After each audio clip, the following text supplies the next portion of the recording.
Hey YouTube, I'm here with not a 50-yard can bottom challenge, but I do have 5 12-ounce cans set up at 50 yards, and I've got the Gamo CFX. This is a gun that kind of have a love-hate relationship with. I like the gun itself, I like the way it feels, I like the way it looks. It's been very reliable, but it's been challenging accuracy-wise. So I put on my Williams peep sight, and I'm just goofing around, and I'm having enough consistency at 50 yards that I thought it might make a good video. So cans are full of water. Let's see how this goes. For pellets, I'm going to be using the Meister 14 grain. And what I found from watching Johnny Mac's video with the Daisy 90, no, he used a Daisy or Winchester 1977 XS, shooting past 50 yards using Suer Domes, which are a wadcutter, and he has been having great success with that. And I also had, I did that with my 901. I was shooting at 50 yards, and they were working great. So I don't know. I'm just gonna go with it. Here we go.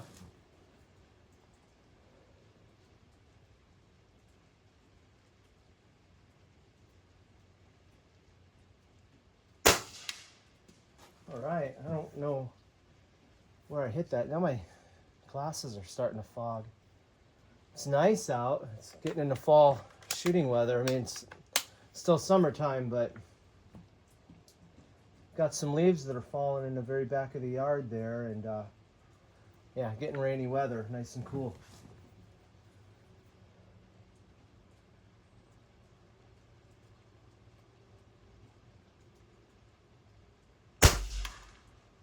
All right.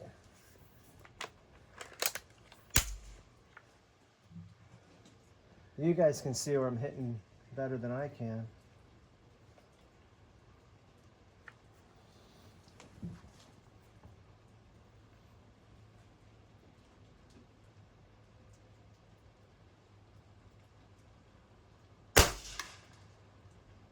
Wow. I don't see water. I mean, it looked like it moved. Well, I'm going to move on to the next two. Been in a little bit of a funk with Airguns. So they haven't really had any guns I've been wanting to buy. So I just got this one back out.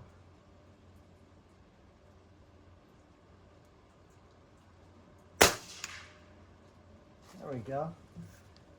I contacted JTS Airguns about that Stone Wolf. I like when I email a company and they don't email me back. That's always a good sign to me. You know, it's like, okay, so that's how you are. You don't even have the courtesy to write me back and say, thanks for your interest in the JTS Stone Wolf. So, and I happen to see, because that's a repeating underlever, and I like underlever springers, and I happened to do a Google search after that and looked up, I think it was Airgun Nation was the forum. And I was just reading through it, and somebody bought one recently and said it was a piece of junk, started falling apart. And I'm like, and then they raised the price. It was supposed to be $150. I saw a YouTube video they came out with, like last spring or the spring before, and then and now they got it up to $250. I'm like, I don't need to buy $250 Chinese-made underlever.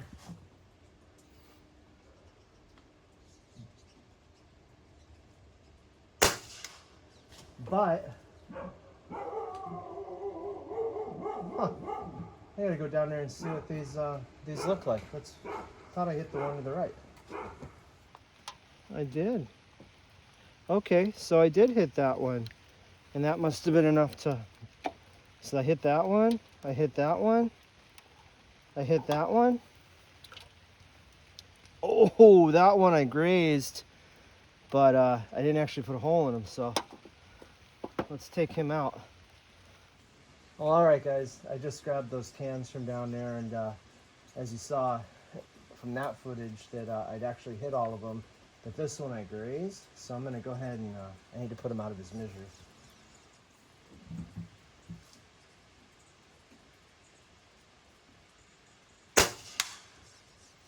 Okay, that was a hit, but it didn't seem like it didn't do anything. All right, let's see if I can manage to hit this guy and actually send him, get some movement down there.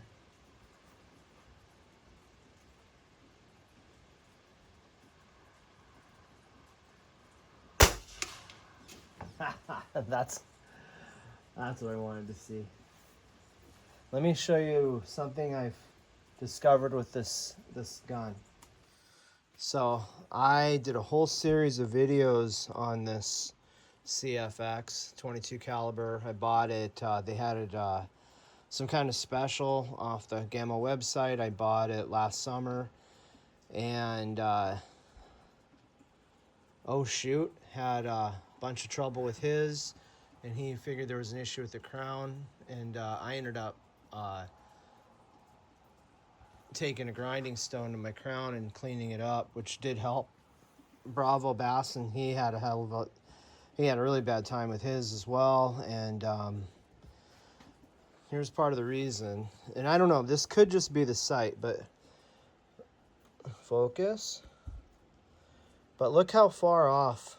Look at my windage. I'm all the way over to the right on my windage. So does that mean my barrel is crooked to the receiver? And is there a possibility that my scopes were so far adjusted with the windage that they were, with the recoil, they were just being wonky, and that's why it wouldn't group consistently? I don't know. Maybe it's just the sight. Maybe it's the way it wants to mount on here. And I mean, I clamped it to the dovetails. I don't know that this is actually the correct sight to use for this particular gun. It fit okay. I am maxed out for windage, or for elevation. Pretty much maxed out for elevation at 50 yards. But, you know, this is just kind of a novelty to shoot cans at 50 yards. I find it enjoyable. Just being able to hit them with a peep sight, I think it's really fun. That's just me. One thing I did do is I removed the hood, the front sight hood, because it was forming a circle, and then with having the peep, it was sometimes made it difficult to put the front sight right in the center of my rear peep sight. So anyway, like I say, I like the gun. I like the way it feels. It's nice and light. It's easy to carry. It's easy to cock. It feels well made. And I'm pretty content with how it's doing. You know, to shoot stuff pretty consistently out at 50 yards. I was kind of trying some different pellets. These Meister Kuglins were working good enough at 50 yards, so I just went with them in a video, and it was fun. And yeah, still wouldn't recommend anybody running out and buying one of these unless they improve them. But I do like the underlever style guns, and that kind of bummed out because I did reach out to JTS about that Stone Wolf. I just don't want to buy one. I actually reached out and asked, do you guys have any demo guns? And them not even writing me back kind of irritates me. Just a common courtesy, write somebody back. So anyway, so that's why I'm shooting this one. Anyhow, guys, hope you enjoyed the video. That's all for now. Thanks for watching.